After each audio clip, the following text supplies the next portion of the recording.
Christ est vraiment ressuscité, alléluia.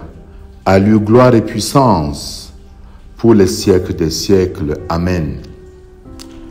Bien-aimés de Dieu, bonne fête de Pâques. La Pâque est le cœur et le résumé du mystère chrétien. C'est pourquoi Saint Paul a pu dire, si le Christ n'est pas ressuscité, notre foi est vaine. La Pâque, c'est aussi et surtout la célébration de la vie sur la mort, de la victoire du jour sur les ténèbres, la victoire de l'amour sur la haine. Pour cette raison, l'événement de Pâques revêt une dimension cosmique, de sorte que rien n'y est exclu et personne n'est exclu, croyant comme non-croyant. Quiconque croit en Jésus reçoit par son nom le pardon des péchés, nous dit Saint Pierre. Chez Corneille, Pierre redit cette foi profonde. C'est vrai que le salut a d'abord été annoncé à Israël, mais désormais, l'expérience que fait Saint Pierre et les autres apôtres, c'est que il suffit de croire en Jésus, le Christ, pour recevoir le pardon de ses péchés, c'est-à-dire pour entrer dans l'alliance avec Dieu. Les apôtres avaient été témoins des faits et gestes de Jésus. Ils avaient vécu le scandale du vendredi, mais ce fut une expérience merveilleuse de voir le Christ ressuscité. Et depuis la Pentecôte, les apôtres n'ont eu de cesse de dire, nous sommes témoins de tout ce qu'il a fait dans le pays des Juifs et à Jérusalem. Celui qu'ils ont supprimé en le suspendant au bois du supplice, Dieu l'a ressuscité le troisième jour. Nous avons mangé et bu avec lui après sa résurrection d'entre les morts. La lumière de l'Esprit Saint a conduit les apôtres à une expérience merveilleuse, celle de comprendre que Dieu a donné à Jésus l'onction d'Esprit Saint et de puissance, que Dieu était avec Jésus, que Dieu l'a ressuscité des morts, que Dieu lui a donné de se manifester à des témoins que lui-même a choisis d'avance et qu'il a été établi juge des vivants et des morts.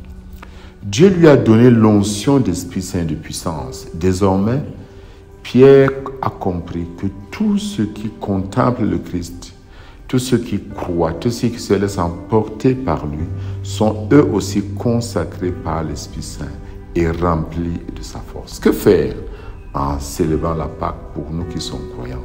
Saint Paul dit, dans le baptême, nous avons été mis au tombeau avec lui et vous êtes ressuscités avec lui par la foi en la force de Dieu qui l'a ressuscité d'entre les morts. C'est la lettre aux Colossiens. Vivre la résurrection, c'est renouveler sa consécration par l'Esprit Saint et être rempli des dons majeurs que l'Esprit Saint apporte, que nous appelons les vertus théologales, la foi, l'espérance et la charité. Vivre la résurrection, c'est entrer dans une relation de confiance avec Dieu, comme le Christ, savoir que Dieu ne peut jamais m'abandonner.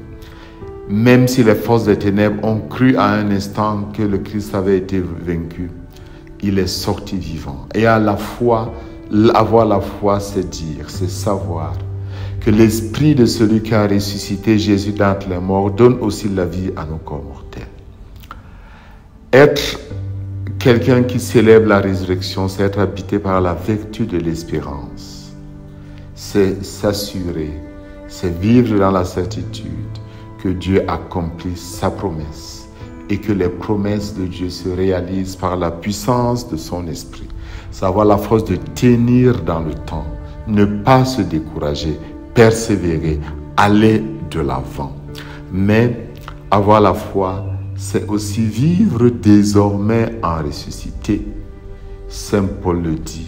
Il ne s'agit pas de vivre une autre vie que la vie ordinaire, mais de vivre autrement la vie ordinaire, sachant que cet autrement est désormais possible, car c'est l'Esprit Saint qui nous rend capables de vivre ainsi. Ainsi, Saint Paul pourra dire, tout ce que vous dites, tout ce que vous faites, que ce soit toujours au nom du Seigneur Jésus, en offrant par lui votre action de grâce à Dieu le Père.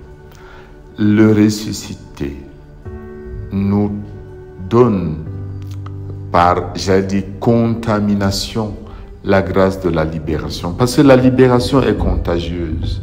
L'Esprit poursuit son œuvre dans le monde. Aujourd'hui, bien-aimés de Dieu, nous pouvons crier de nouveau, Christ est ressuscité, alléluia. Par les chemins de la foi, par les ravins de la mort, nous ne craignons aucun mal. Il est avec nous jusqu'au bout. Notre baptême en son baptême nous appelle aujourd'hui à vivre toujours davantage dans l'offrande de nous-mêmes, unis à l'offrande de sa vie. Christ est ressuscité. Avec lui, nous sommes ressuscités. L'Esprit nous porte, nous donne d'aller de l'avant. Ouvrons largement notre cœur. Laissons-nous habiter par la puissance du ressuscité. Et l'Esprit du ressuscité nous donnera de vivre tel que Dieu le veut. Et que Dieu Tout-Puissant, en ce jour, la résurrection vous bénisse. Au nom du Père et du Fils et du Saint-Esprit. Amen.